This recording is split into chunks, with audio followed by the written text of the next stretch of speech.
Hallo vriende en welkom by vandag se oordeenking. Ons leef in 'n era waar die mens homself as die middelpunt van die heelal beskou.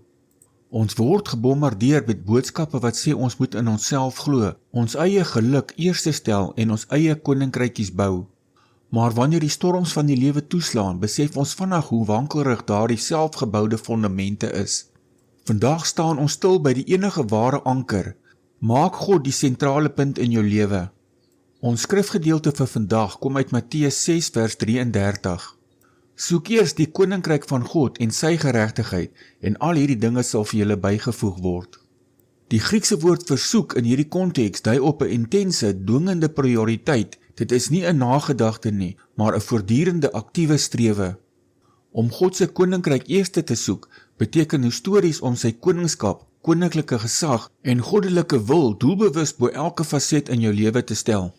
'n wonderlike historiese voorbeeld van iemand wat hierdie teks prakties uitgeleef het, is George Mueller, 'n man wat in die 19de eeu in Bristol, Engeland geleef het.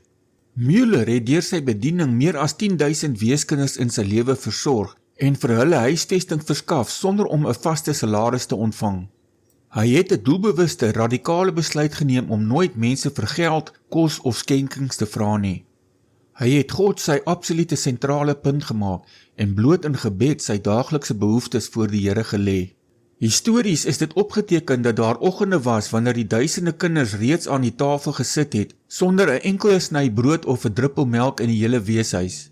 Mueller het dan bloot die kinders gelei om te dank vir die kos wat nog nie daar was nie, waarna daar telkens op die nippertjie 'n klop aan die deur gekom het met skenkings van plaaslike bakkers of melkboere. Mueller het deur die geskiedenis heen gewys dat aardse sorge na die agtergrond skuif wanneer God die middelpunt is, omdat die koning self voorsien.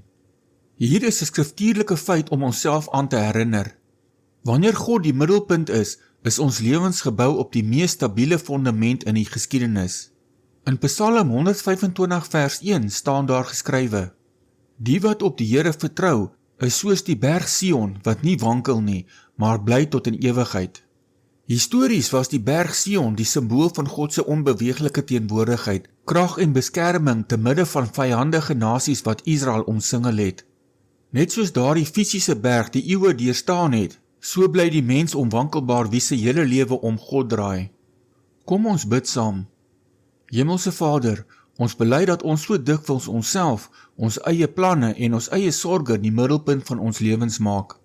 Vergewe ons waar ons aardse dinge najaag en u koninkryk as 'n nagedagte hanteer. Ons kom rig vandag ons harte opnuut op u. Wees u die absolute sentrum van ons gedagtes, ons keuses en ons daaglikse prioriteite. Skenk ons die geloof, net soos u diensknegt George Mueller, om te vertrou dat u in alles sal voorsien terwyl ons bloot u geregtigheid soek, wat slegs deur geloof ontvang kan word. Ons vra dit in die naam van die Here Jesus Christus. Amen.